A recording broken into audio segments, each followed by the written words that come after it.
behold the 1950s Radial Arm Drill, a hulking beast of cast iron and steel that could punch a 3-inch hole through battleship armor without breaking a sweat. Today's so-called professional drill presses, with their flimsy hollow columns and rubber belts, stall out on a piece of soft pine. How did we go from machines that reshaped the industrial world to tools that buckle under the slightest resistance? Let's step back to the crucible of the 1950s, an era when American heavy industry wasn't just a business, it was a matter of survival. The Cold War loomed like a storm cloud over every factory floor. The United States needed to churn out locomotives, aircraft carriers, and nuclear reactor vessels at a pace that left no room for error. Failure wasn't a setback. It was a death sentence for national security. Every steel plate, some weighing several tons and too massive to maneuver, had to be drilled with precision for rivets, bolts, and fittings. There was no time to mess around with delicate tools or second-guess designs. The nation demanded machines that could dominate raw metal, and the Radial Arm Drill answered the call with unyielding force. These weren't mere tools. They were industrial titans, built by giants like Carlton, Cincinnati-Bickford, and American Tool Works. Picture a stationary robot, forged from the toughest materials known to man, designed to tackle jobs that would make modern equipment whimper. At the heart of this beast was its secret weapon, the all-geared headstock. Unlike today's pathetic excuses for drill presses, which rely on rubber V-belts that slip by design to protect their underpowered motors, the 1950s Radial Drill transferred every ounce of its power directly through a transmission of hardened nickel alloy steel gears. Think of it as the drivetrain of a tank, unapologetic and unbreakable. A 20-horsepower motor roared beneath the hood, delivering 100% of its torque straight to the spindle. If the drill bit caught on a stubborn piece of steel, the machine didn't stall or whine, it either twisted a solid steel bar into a corkscrew or tore the workpiece clean off the table if it wasn't clamped down with 1-inch bolts. This was raw, untamed power, and it didn't care about your safety or your excuses. The structure of the Radial Drill was just as insane, built to withstand forces that would shatter lesser machines. Its backbone was a massive cast iron column, often 15 to 20 inches in diameter, standing like a fortress against the chaos of industrial work. The arm, a slab of iron weighing several tons on its own, swung on precision roller bearings to position the drill exactly where it needed to be. But when it was time to work, hydraulic clamps locked that arm to the column, transforming the entire assembly into a single, unmovable block of metal. This sheer mass, thousands of pounds of iron, absorbed every vibration, every shudder, as the drill bit sheared through armor plate. There was no chatter, no wobble, just the relentless grind of steel surrendering to a superior force.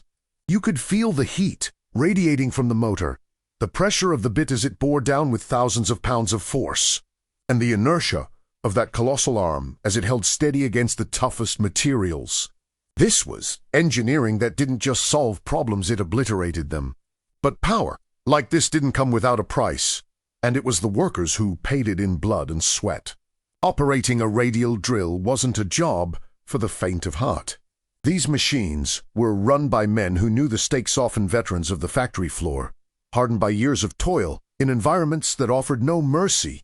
The danger was ever present. A single misstep, a loose clamp, or a momentary lapse in focus could mean disaster. If the drill bit seized, the torque was so immense that it could snap a limb or worse.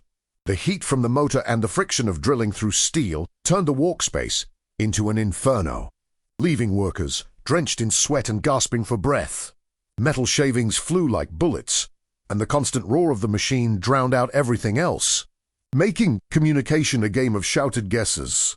Exhaustion was a constant companion. A single shift could leave a man with aching joints and blistered hands. And yet, these workers pressed on, knowing that every hole they drilled was a brick in the wall of national defense. As we look at the Radial Drill's legacy, it's impossible not to contrast it with the sorry state of modern equipment. Fast forward to today, and what do we have? So-called professional drill presses sold at big box stores, with columns as thin as fence posts that flex under the slightest load. Their power transmission is a joke, cheap rubber belts and stepped pulleys that slip the moment you ask them to do real work. They're built to coddle the user, to prevent injury or damage to their pathetic motors. But in doing so, they fail at the most basic task. A knot in a 2x4 pine board is enough to bring them to a standstill, while their 1950s ancestors could bore through a battleship hull without so much as a hiccup. Why did we abandon this kind of brute force engineering? Simple: profit over permanence, and a culture of planned obsolescence that prioritizes cheap production over lasting value. We've traded durability for disposable convenience, and we're paying the price every time a modern tool collapses under the weight of real work. So, where does the radial drill stand now? Many of these iron giants have been scrapped, melted down for pennies. Their legacy forgotten in the rush for newer, shinier toys. But some still survive, tucked away in museums or, incredibly, still running in forgotten corners of old factories. Their presence is a quiet rebuke to our throwaway culture, a reminder of a time when we built things to endure.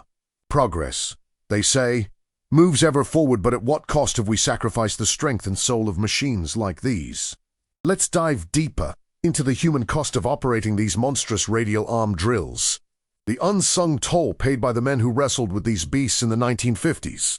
These weren't machines you could handle with a casual flick of a switch or a safety guard to coddle you. They demanded respect, and if you didn't give it, they'd take it from your hide. The factory floor was a battlefield, and the workers were the frontline soldiers, facing dangers that would make today's OSHA inspectors faint on the spot. The men who ran these drills were a breed apart, often grizzled veterans of industrial labor. Their hands calloused, and their backs bent from years of hauling steel and taming machinery.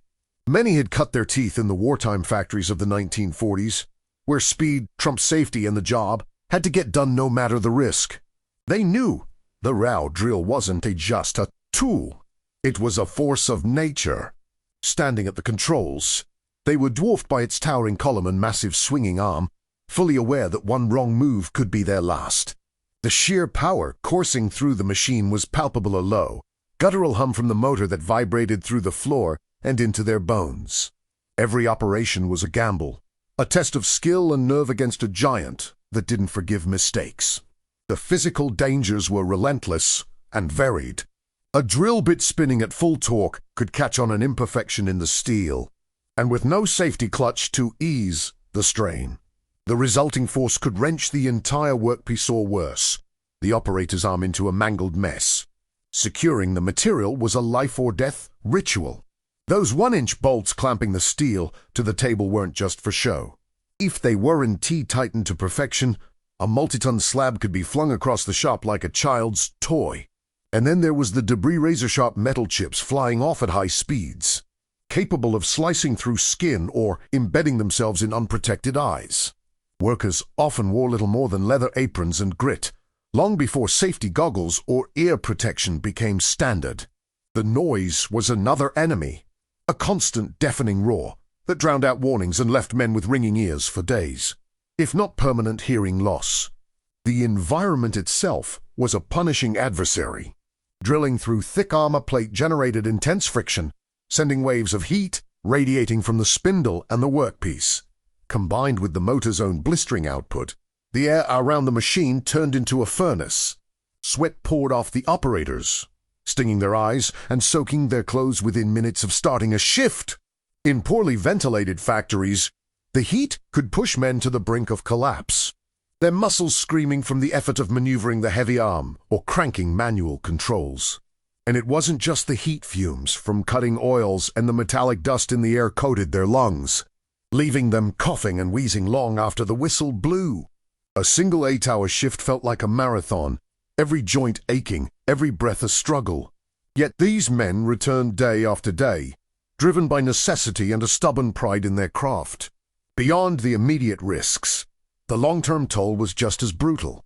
Repetitive strain injuries were commonplace, as the sheer physicality of adjusting the arm or wrestling with controls ground down tendons and ligaments over time. Backs gave out under the constant bending and lifting, and hands lost their dexterity from gripping levers slick with oil and sweat. Amputations weren't rare fingers, or hands caught in the wrong place at the wrong time were a grim reality, often leaving a man unable to work in an era with no safety net. And for those who survived intact, the mental strain lingered. The constant vigilance required to avoid disaster, the ever-present threat of a catastrophic failure, etched lines of stress into their faces. These weren't jobs. They were wars of attrition against both machine and circumstance. Yet, despite the blood and sweat poured into every hole drilled, there was a camaraderie among these workers, a shared understanding of the stakes. They weren't just punching a clock, they were forging the backbone of a nation under siege by Cold War fears. Each completed piece, each flawless bore through unyielding steel, was a small victory, a defiance of the odds stacked against them. They took pride in mastering a machine that could crush lesser men, in knowing they were part of something bigger than themselves. It was a brutal existence, but it forged bonds and resilience that modern cubicle warriors can't fathom. Contrast this with today's obsession with sanitized, user-friendly tools, and the disconnect becomes glaring. Modern drill presses come with a dozen warning labels and fail-safes that prioritize avoiding lawsuits over getting the job done. They're built for hobbyists, not warriors, designed to shut down at the first sign of strain rather than push through the challenge. We've engineered out the danger, sure, but we've also engineered out the grit, the raw human spirit that once turned iron into progress. Those 1950s workers didn't just operate radial drills, they survived them. And in doing so, they built a world we've forgotten how to sustain. Let's fast forward from the sweat-soaked factory floors of the 1950s and see how these radial arm drills endured the test of time, standing as ironclad proof of what real engineering can achieve. These machines weren't just built for a job. They were built to outlast generations. Many of them churned through decades of relentless use, drilling through steel, plate after steel plate, their massive cast iron frames shrugging off the punishment like it was nothing. Factories ran them day and night during the Cold War boom, and even into the late 20th century. Some of these beasts were still in service, their nickel alloy gears grinding away with the same ferocity as the day they were forged. The sheer durability is staggering machines weighing thousands of pounds, subjected to forces that would shatter anything less, yet they held together through sheer, overbuilt grit. Rust might have crept into their joints, and paint might have flaked off, but their core strength never wavered. You could fire one up after 50 years of neglect, and with a little oil, it'd roar back to life, ready to punch through metal as if time itself was irrelevant. Now, let's hold that image up against the pathetic reality of today's so-called industrial tools. Take the modern professional drill press you'll find lining the shelves of big-box hardware stores. These are flimsy contraptions, with hollow steel tube columns no thicker than a garden fence post, visibly bending and wobbling under even moderate loads. Their power delivery is a sad compromise, relying on cheap rubber belts and stepped pulleys that are engineered to slip at the first sign of resistance. The design isn't about performance. It's about protecting a motor too weak to handle real work and shielding the manufacturer from liability. Try to drill through anything tougher than a soft pine board, and you'll hit a wall, sometimes literally, as the machine stalls out on a simple knot in the wood.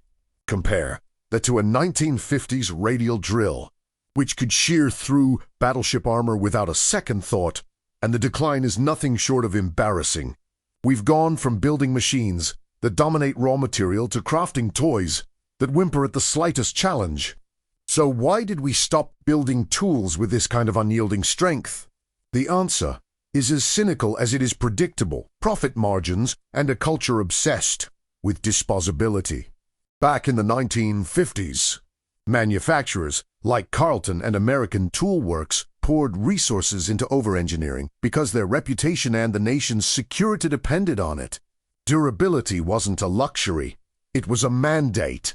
But as globalization took hold and competition shifted to cutting costs rather than cutting steel, companies realized they could churn out cheaper, lighter machines and still sell them at a premium. Planned obsolescence became the unspoken rule: build something just good enough to last a few years, then force the customer to buy a replacement. Add to that the rise of safety theater, where endless regulations and fail-safes are slapped on to appease lawyers rather than protect workers. And you get tools that prioritize looking safe over being effective. The result? A modern drill press that's more likely to end up in a landfill than a legacy workshop, while its ancestors from 7 decades ago still stand as monuments to what we've lost. This shift isn't just about tools. It's about a broader erosion of values. We've traded the satisfaction of creating something indestructible for the fleeting convenience of the next shiny gadget. Those old radial drills were built in an era when failure meant more than a bad quarters, earnings it meant losing a war. A way of life. Today, failure is just another line item, a calculated risk in a spreadsheet. We've engineered resilience out of our machines and, in some ways, out of ourselves. The men who operated those drills knew the weight of their work, both literally and figuratively.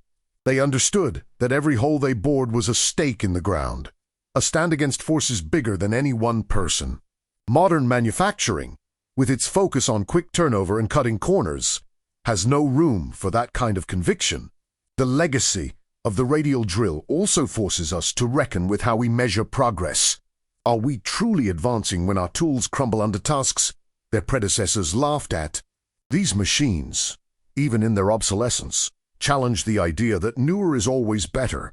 They remind us that technology isn't just about innovation, it's about purpose.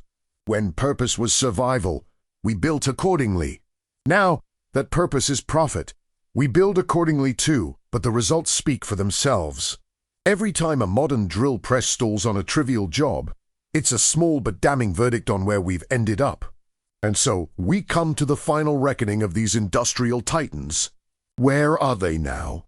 Many have been lost to the scrap heap, their immense frames melted down for a fraction of their worth, casualties of a world that no longer values permanence. Others, thankfully, have been preserved in museums, standing as silent sentinels of a bygone era. Their scars, and we're a testament to battles fought and won. A rare few still operate in obscure corners of old factories, maintained by craftsmen who refuse to let the past die. Their existence is a quiet defiance, a middle finger to the throwaway culture that surrounds us. As we marvel at their endurance, we're left with a haunting question: what have we sacrificed in the name of progress? And can we ever reclaim the raw, unrelenting spirit that built machines and men like these? Let's turn our gaze to the enduring legacy of the 1950s Radial Arm Drill and reflect on what it reveals about the passage of time, human grit, and the stark decline in how we build. These machines weren't just tools. They were declarations of defiance against impossibility, engineered to outlast the very men who operated them. Through the decades, many of these iron behemoths stood firm, their massive frames bearing the scars of relentless industrial campaigns. Factories pushed them to their limits during the fevered production of the Cold War.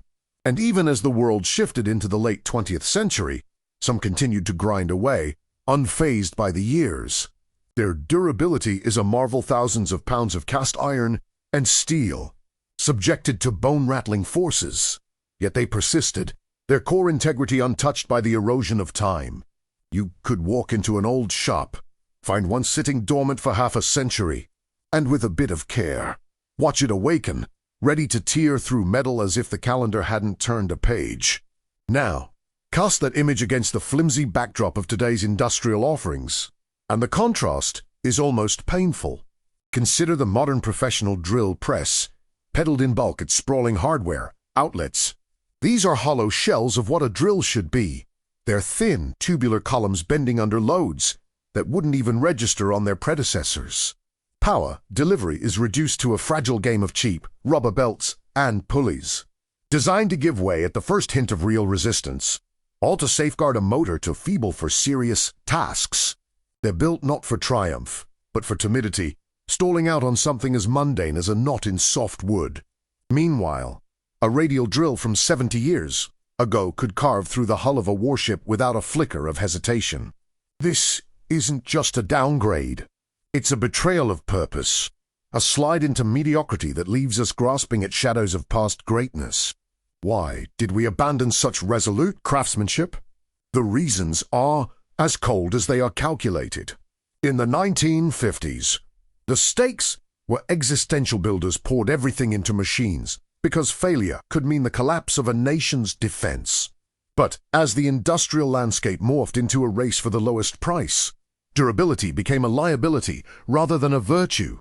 Manufacturers saw the allure of cutting costs, churning out lightweight, short-lived equipment that ensured a steady stream of replacements. Profit trumped permanence, and the doctrine of planned obsolescence took root, whispering that nothing should last too long. Then came the wave of overzealous safety mandates, layering on restrictions and fail-safes that often hinder more than help, creating tools that prioritize avoiding legal trouble over delivering results. We've ended up with machines that crumble under real-world demands, destined for scrap long before they've earned their keep. While the old giants mock our fragility from the annals of history, this isn't merely about drills or presses. It's a mirror held up to our societal drift. We've swapped the deep satisfaction of crafting something eternal for the shallow thrill of fleeting convenience. The radial drill was born in an age when every task carried weight, when a single flaw could unravel a nation's resolve. Today, flaws are baked into the system, shrugged off as the cost of doing business. We've stripped resilience from our creations, and perhaps from our own character, losing the drive to confront challenges head-on. The workers of yesteryear felt the burden of their labor in every aching muscle, knowing their output fortified a world under threat. Modern production, obsessed with speed and savings, lacks that gravity, leaving us with tools and maybe a mindset that falters when tested. As we ponder the radial drill's place in history, we must ask what progress has truly cost us. Are we better off when our innovations pale against the endurance of the past? These machines stand as a challenge to the notion that forward motion always equals improvement.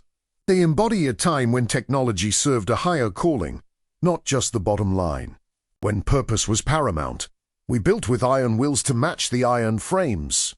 Now that purpose has shifted to transient gains, our output reflects that hollowness, evident in every modern tool that buckles under pressure. So, where do these titans of industry rest today? Many have been reduced to ingots, their mighty forms melted away for mere sense, victims of a culture that discards rather than preserves. Others have found refuge in museums, looming as relics of a lost ethos, their weathered surfaces narrating tales of sweat and steel. A precious few still rumble in obscure workshops, tended by those who reject the disposable present, their gears turning as a stubborn testament to what once was.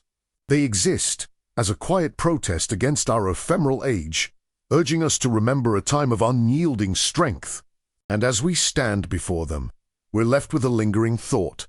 In our relentless march toward the new, what have we buried of the enduring? And can we ever unearth that fierce, unbreakable spirit again?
Behold the 1940s Dual V36 vertical bandsaw, a hulking beast of cast iron that still slices through steel like butter after decades of relentless use.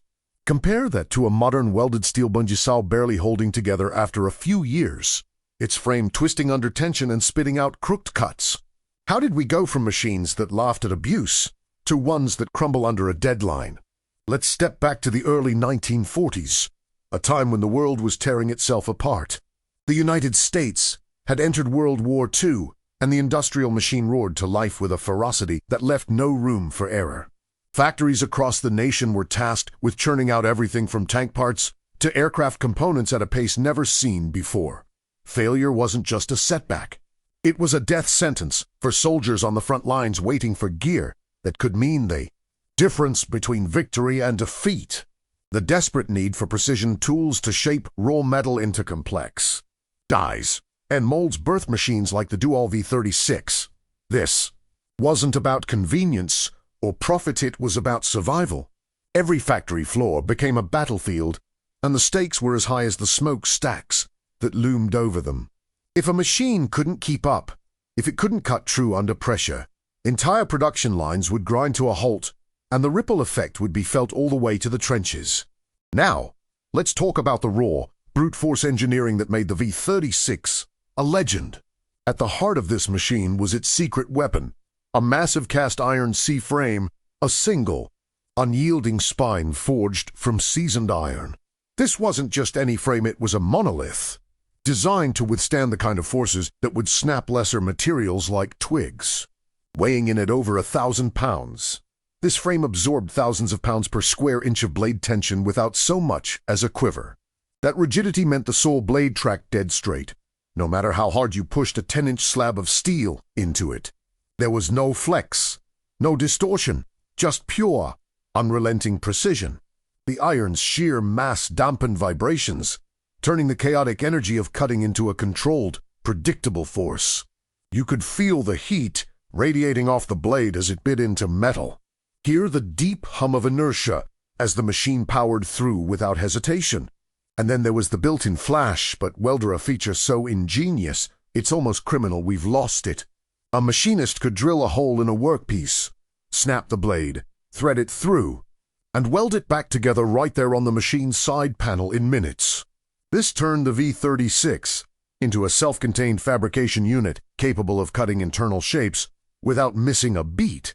It wasn't just a tool, it was a fortress of engineering might. But let's not romanticize this beast without acknowledging the toll it exacted on the men who tamed it. Operating a vertical bandsaw in the 1940s wasn't a desk job, it was a grueling test of endurance. Workers, often laboring in sweltering factory conditions, stood for hours guiding heavy steel blocks into the blade, their muscles straining against the weight and pressure. The air was thick with the acrid smell of cutting oil and metal dust, coating their lungs with every breath. A moment's lapse in focus could cost a finger, or worse, as the blade moved with merciless speed. Heat exhaustion was a constant companion, especially in summer months, when factory ventilation was little more than a cruel joke. And yet, these men pushed on, their hands calloused and their backs bent, knowing that every cut they made was a step toward winning a war. The physical scars were badges of honor, proof of their grit in an era when machines demanded as much from their operators as they gave in return. Fast forward to today, and the V36 stands as a monument to endurance. Many of these machines, now pushing 80 years old, still run in small shops or hobbyist garages, cutting as true as they did on day one.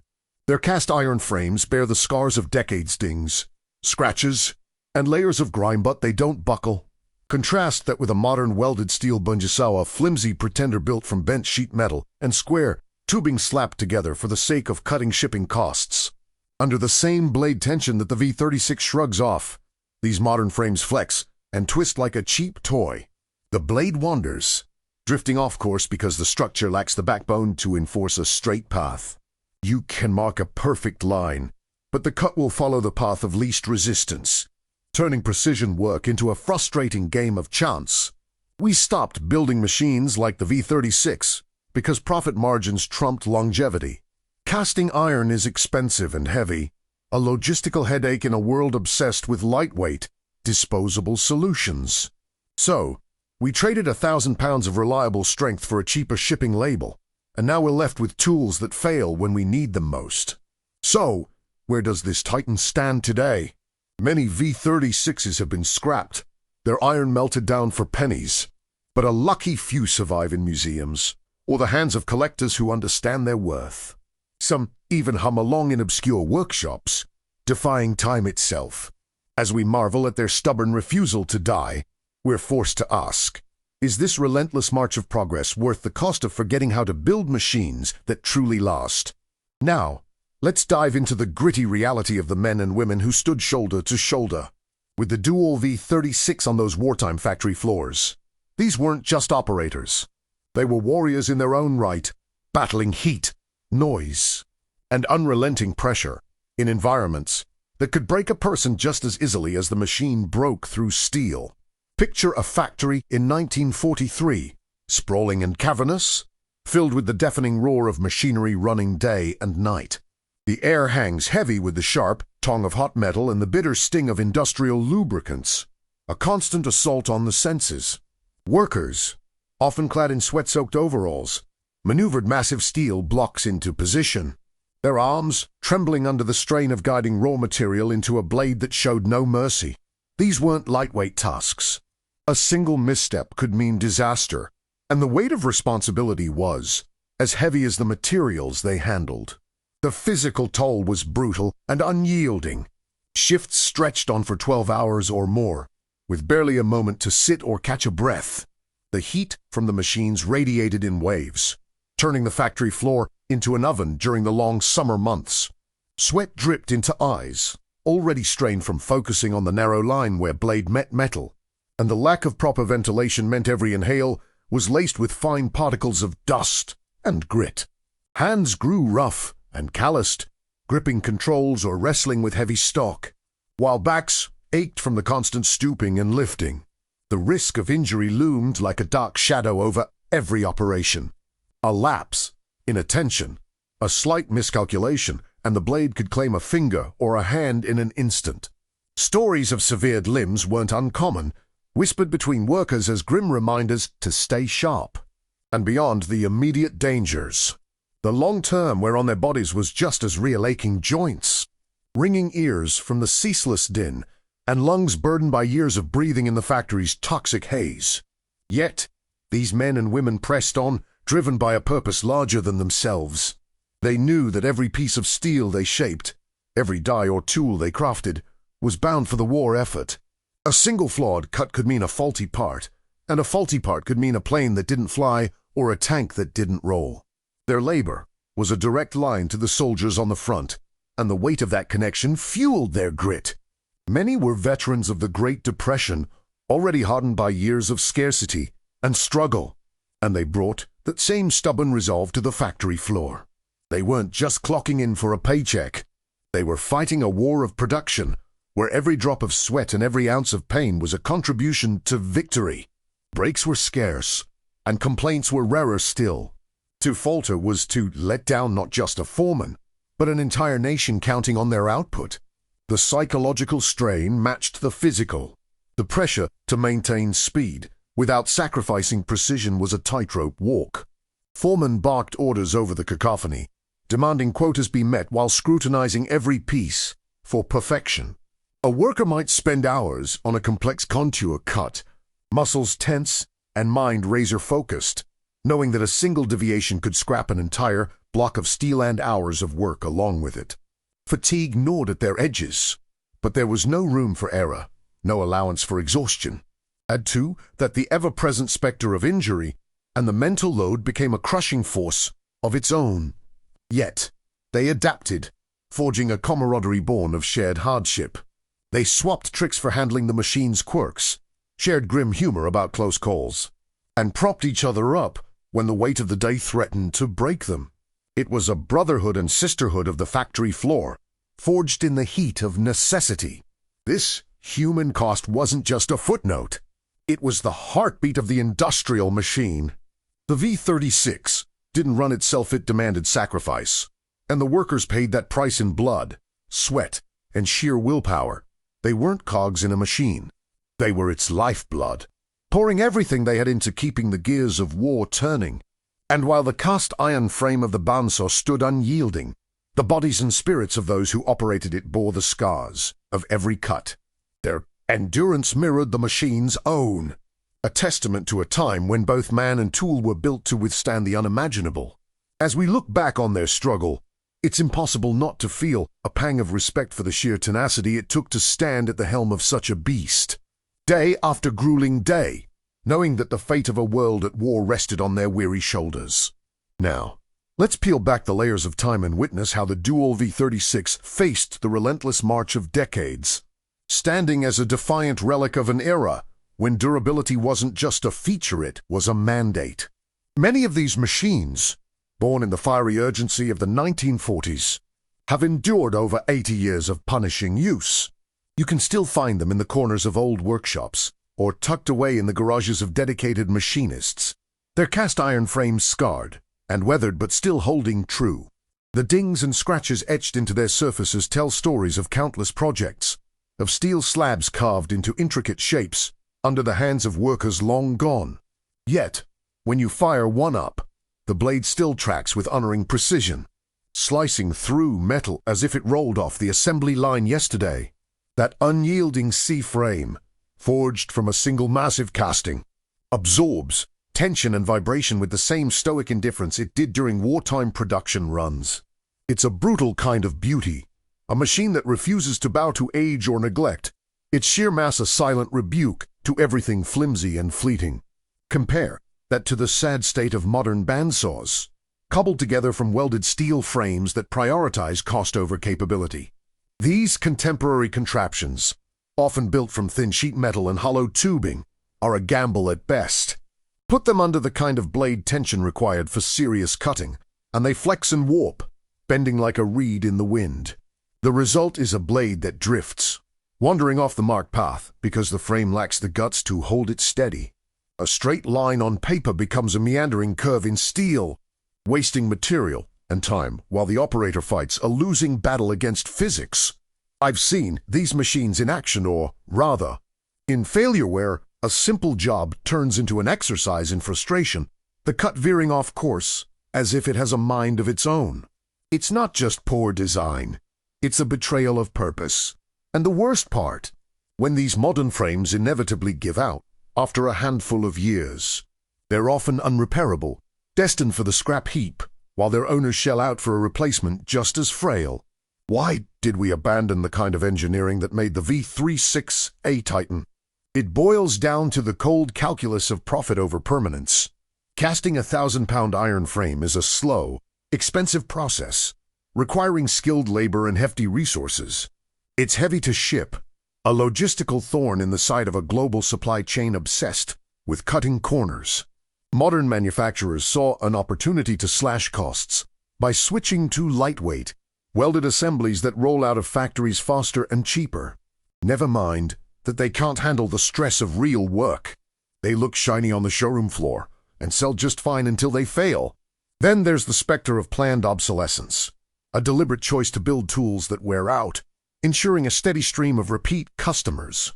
Add to that the so-called safety theater, where over-engineered guardrails and electronic shutoffs bloat the design with complexity, often at the expense of core strength.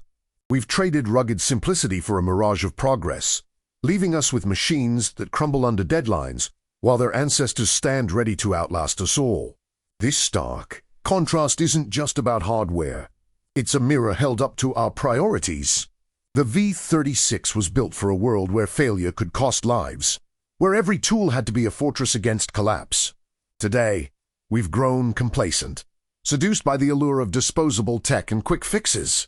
Take a modern tractor, for instance, bricked by a mandatory software update that locks the owner out until they pay for a dealer unlock code. It's a far cry from the V-36, which needed nothing more than a steady hand and a sharp blade to keep running. That old bandsaw didn't come with an app or a subscription fee. It came with a promise of reliability, a promise it kept through decades of abuse. Meanwhile, we're stuck wrestling with tools that seem designed to fail. Their fragility a calculated feature rather than a flaw. The irony is thick when you consider how these old machines were often dismissed as outdated, hauled off to make room for the latest and greatest. Yet, the latest often proves to be a downgrade, a hollow shell of what came before. The V36 and its kin endured because they were overbuilt by design, with safety factors that modern engineers would scoff at as wasteful. But that supposes stupidity. Why, a machine from the 1940s can outperform a 2020s counterpart without breaking a sweat. It's a lesson we've forgotten in our rush to optimize everything down to the last penny, sacrificing substance for savings. As we watch these modern failures pile up, one has to wonder if we've lost more than just good engineering. We've lost the will to build for the long haul, to craft tools that stand as legacies rather than landfill fodder. So, where do these iron giants, these dual V36 bandsaws, rest now after their long and storied service? Many have met an inglorious end, dragged to the scrapyard, and melted down for mere fractions of their worth, their cast iron frames reduced to raw material for lesser things. Yet, some endure, preserved in the quiet halls of industrial museums or cherished by collectors who recognize the weight of history in every dent and scratch. A fortunate few still rumble to life in hidden workshops, operated by those who value raw durability over flashy gimmicks. These survivors stand as relics of a bygone ethos, humming with the same defiant energy they carried through the chaos of wartime production. They are not just machines. They are monuments to a time when the word built meant something unassailable, a promise etched in iron that no amount of rust can erase. As we stand before these enduring beasts, or mourn the ones lost to short-sighted greed, a bitter question lingers in the air.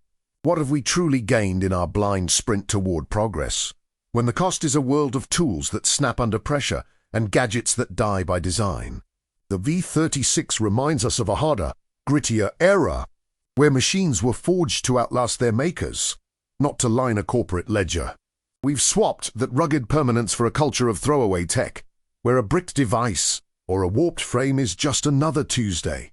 Perhaps it's time to look back, to remember that true advancement isn't measured in quarterly profits or lightweight shipping crates, but in the stubborn, unyielding strength of what we leave behind for the next generation to stand upon.